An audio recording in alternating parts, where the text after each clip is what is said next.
It's hard to describe the feeling of driving into Lismore. The only words that come to mind are zombie apocalypse.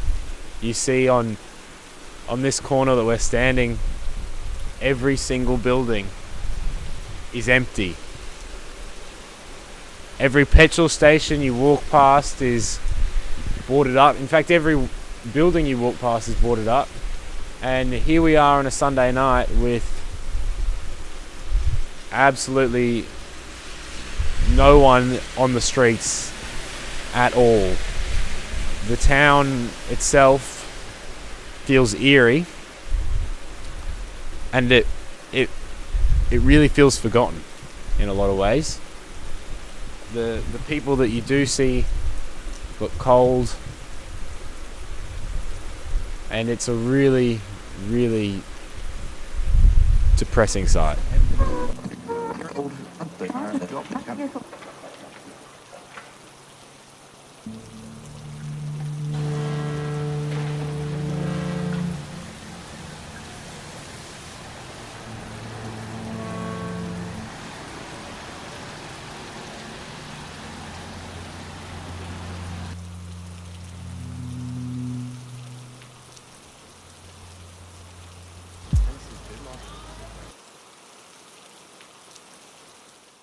Anyone you talk to will have a story. Everyone's people being rescued from the third stories, people being dropped off on the top balcony of a pub. This is next door. Oh, 2 planes landed on next door, and 2 planes on the other side. Did they just crash there? They floated. They floated down the river. We saw a glider go past. There you go. Do you want me to blow that up? No, it's all good. The droplets. Oh, and then I get a kidney infection. That doesn't help. Oh, that's typical, just mud. Everything's just covered in mud. Wow. It's hard to get any fucking thing. This is where we come to eat. At our house we've got no electricity, we've got running on a generator. So we come here, we eat, and then we get a takeaway to take home. That's it. Lots of people are doing that. Lots of people. This isn't just for like street fucking people. A lot of people come in. Yeah, and people were like ducking to go under the power lines in the boats. People had to duck. That's how the water was. Never had one. Oh wow, really? Is that common up here, or? Oh, I'm not really sure. I don't really have much to do with fucking society, brother.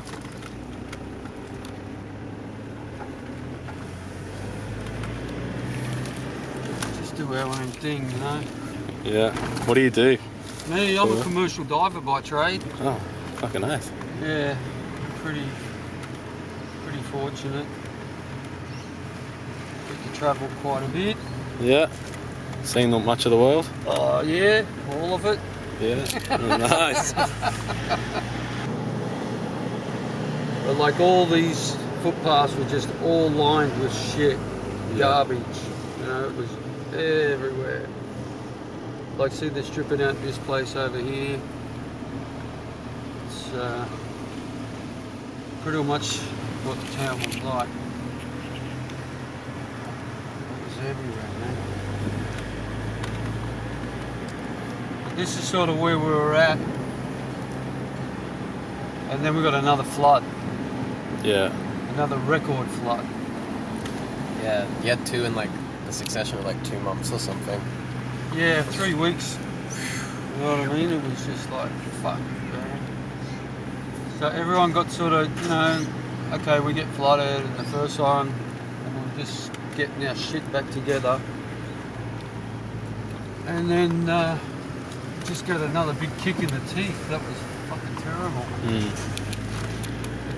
They call this place the hub. So I'll take it now. It's just in here.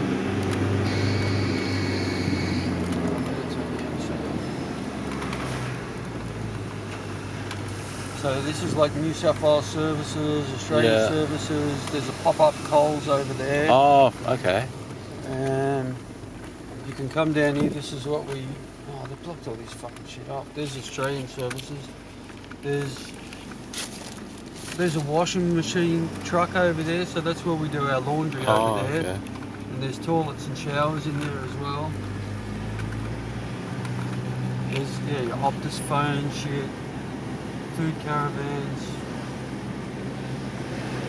There's that thing there. There's toilets and showers in there for people.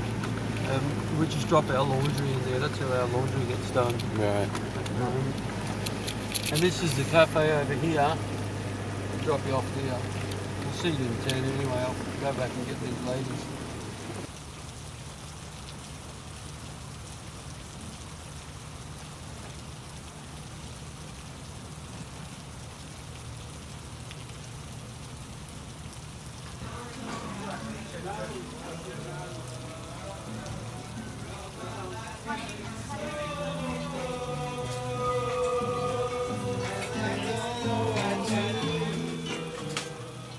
Could you please introduce yourself and give me your preferred title?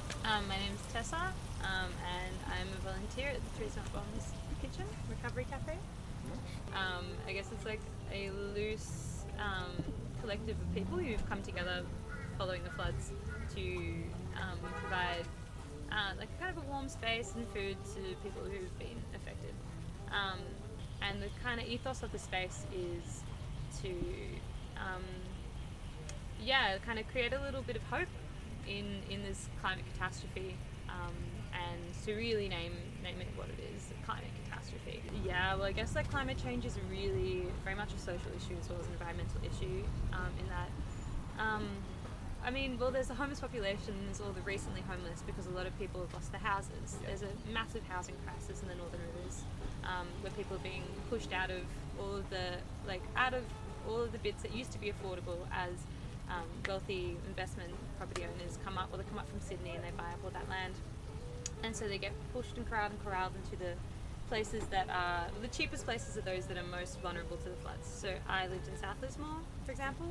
So South Lismore and North Lismore on the other side of the levee, and they suffer the most intense flooding, and so a lot of people who live there are now without homes, or if they were renters, there's been a temporary accommodation in a caravan at someone's front garden, that sort of thing.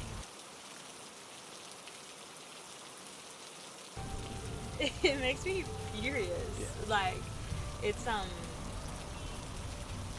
insane that we continue to reject the idea of the climate crisis occurring, or on the government level, and that we failed to prepare for what we know is going to be increasingly severe weather.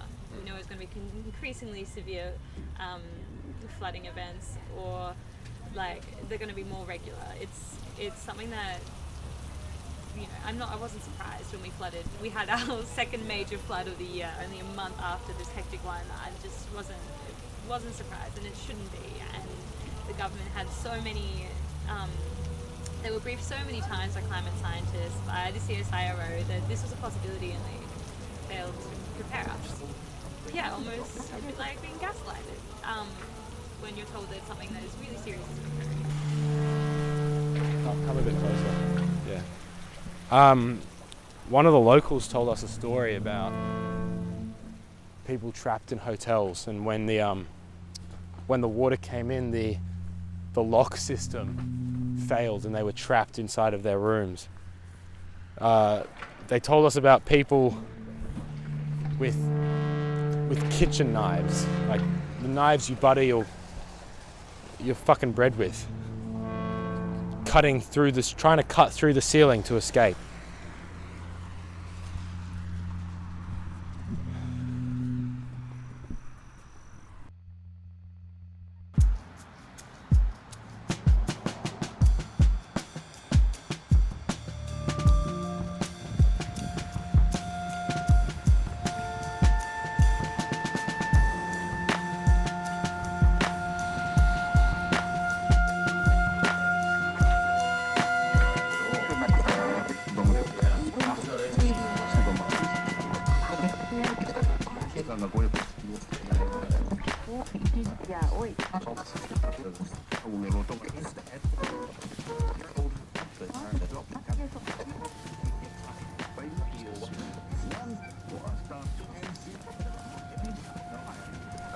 So to start, would you please introduce yourself?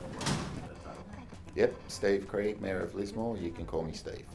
It was hard to put an emotion attached to it, how I felt at that time.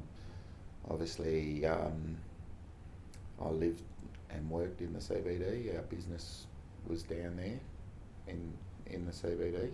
So I'm very personally attached to what's happened in Lismore. But as the mayor, you're also very concerned about every single person that lives and works in Lismore as well, because you have their well-being and their best interests at heart as well. So for me, very hard to quantify because of the personal loss that we suffered, but also seeing your whole community suffering as well was very hard. 2017 was the first year that our levy got overtopped, and that was a very different feeling to what we lived through in 2022. In 2017, it caught us a little bit by surprise. There was a lot of damage caused because people didn't prepare early enough for that particular flood event. 2022, everyone did everything right. Previous to 28th of February this year, our record flood height was 12.4 metres in 1954, and that was the mark that everyone worked around. So if you got your goods or your belongings to 12.5 to 13 metres, generally people thought that would be safe. And one of the reasons that there were so many rescues this time around is because a lot of people's homes are built, their floor levels around that 12.5 to 13 metre flood height level. So people have lived in their homes during major flood events and not been affected. Whereas this time around, the lack of warning for the residents and for the business community was not great. When we left our premises on Sunday night, the warning was for the levee to maybe overtop at about 10.5 to 11 metres flood height at midday on Monday. So people thought they had a lot more time, and people didn't think that the water would get up to as high as it did. And it's a bit of a sensitive note, but from the floods there were a few deaths as a result of that. How many were there? 4 in the first flood, and then we got hit with another major flood about a month afterwards, and we lost 1 person. So 5 in total. What did that do to the community? How did that feel? It's an interesting question, because at the height of dealing with the floods, your focus is in and around the rescue and making sure everyone's safe. It's sad when you lose any member of your community.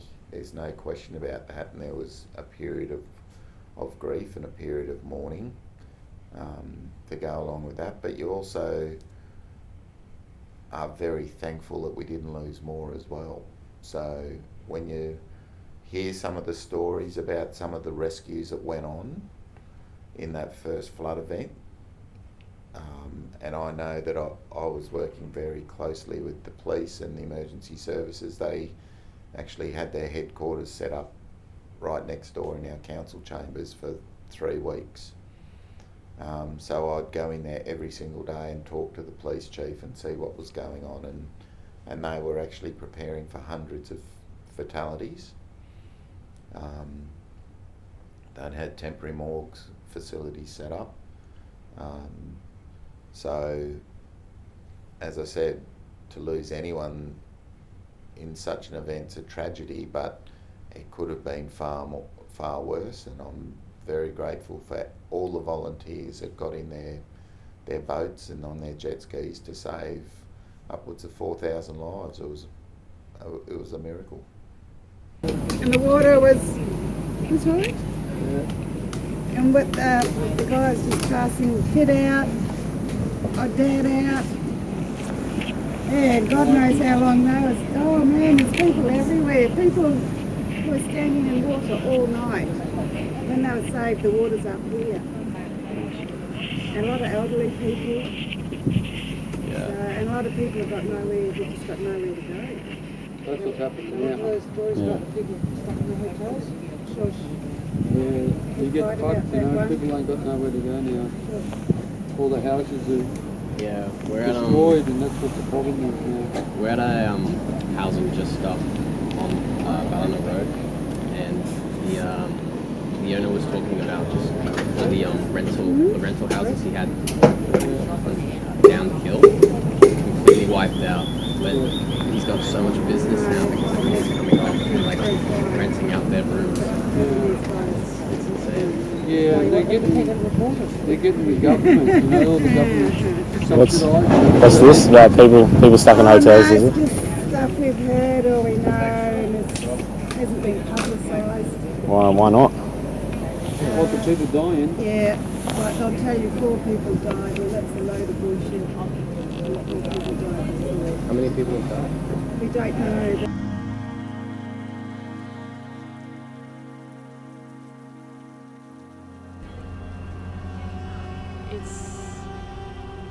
I think that the way that Lismore has responded has been really, really beautiful. It's been incredible to be a part of it. And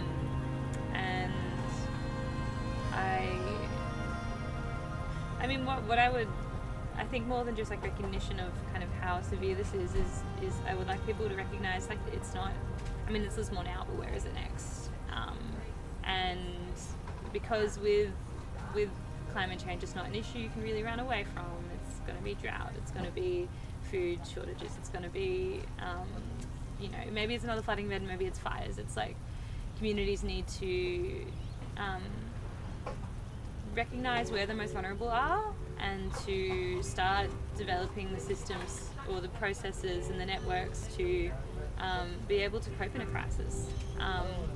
So the loose networks that already existed in Lismore from when they went and stopped fracking from coming to the northern rivers, when they had their massive Bentley blockade, was them practicing this kind of collective organising.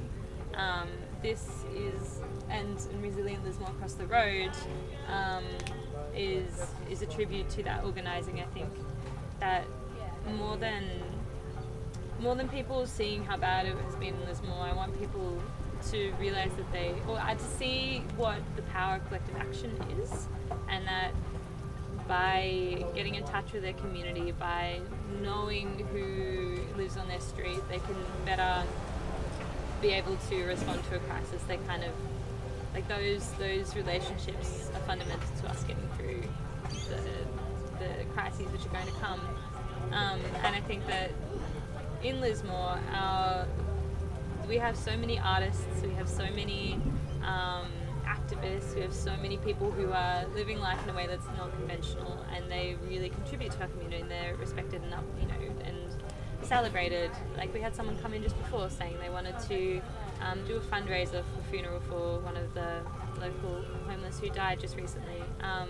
Who, it was like he's very much a part of what Lismore is, and people were really saddened by his passing. And to kind of see these people as not just a blight or like people who are external to our society, they're very much integral to it and to that community. They're not just numbers, they're people. And the best way that we can support those people who are suffering with vulnerability during crises is to develop strong systems as a community, so we can all kind of get through this together, I suppose. So yeah. I think you'll find that people of Lismore in particular are very strong-willed people. They're very resilient people. We're used to dealing with floods. If you look through the flood history of Lismore, we've had major floods every 10 years since 1850s, when Lismore was settled. We've always had to live with floods. So you develop a resilience to that. You develop strategies to deal with flooding. What we lived through though was something like no one's ever seen or experienced before, which is the great tragedy of it. But you know, the community is an amazing community. A lot of the help for victims has been community driven. A lot of the aid that's come in has been led by community, and not just Lismore people, but from communities as far south as Melbourne, as far north as Cairns, and you know, even people driving from Adelaide in the early days to come and feed people is, you know, communities from all across the country have chipped in to help. Where were you when the floods kind of came in? Were you in Lismore? Yeah. Yeah. How did it- I was in North Lismore. We evacuated on a boat at 5 a.m. Yeah. My house completely flooded. I lost everything. Yeah. How did it feel watching everything? I didn't process. It's like, how did it feel? It felt like, oh yeah, I thought, yeah, I'm not surprised.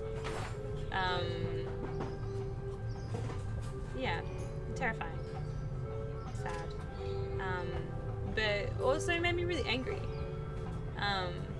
about how, the inaction of the Australian government, of our policies, which are just so backwards. Yeah, and so that kind of fire, that anger, I think has kind of got me through some of the really tough bits, and also meant that I was able to be here and help this to become. So I think that for a lot of people, kind of you don't really have time to despair. You do that later. You're running on adrenaline. Yeah. And what do you do now? Where do you sleep? Where do you get food from? Like, how does life look for you now?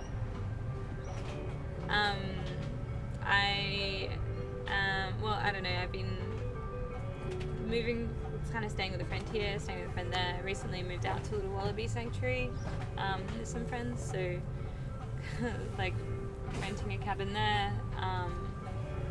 Helping. I'm getting paid by my friend's dad to help rebuild and paint the house that got flooded. You know, it's sort of like taking it day by day. It's kind of what a lot of people in Lismore are doing. It's like, if you think about the scale of the rebuild all at once, it's impossible. You don't want to do it. It's too much. And so just doing it day by day, week by week, letting your kind of ability to look into the future grow over time. That's kind of how you do it. But like, yeah, it's hard to even know if Lismore has a future. I wanted to, but like, I think that no one's quite there yet. What do you think your future looks like? Oh, let's not go there. You don't have an idea? No, let's not go there. Alright. No, I want to go to the desert. I want to go somewhere far away from there. No more water. No more water. With a lack of government support and fading media attention, Lismore feels abandoned. But while the place itself feels forgotten, the people within it are full of hope and doing nothing but looking forward. All they can think about is how they're going to survive from day to day and how they're going to rebuild their homeland, not thinking about what the floods have done to them and the devastation that it's caused.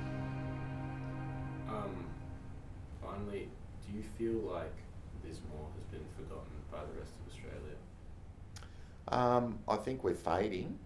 I think, you know, obviously there's a 24-hour news cycle now, and people are looking for the next headline, journalists are looking for the next headline, and because this was 3 months ago now, and a lot of the visual spectacle of the flood has been cleaned up and taken away. There's there's not that big headline, and part of my role as the mayor is to keep the spotlight on Lismore. This is actually right now is when the real work begins. We're planning on a 3 to 5 year time frame to rebuild our city. So from now, and especially the first 12 months, is really where we need the spotlight on Lismore to say, yes, there are people and families sleeping in cars or sleeping in a mould infested house with no walls and no doors and no windows. So this is really now where the work begins and where we need to keep the spotlight on our city.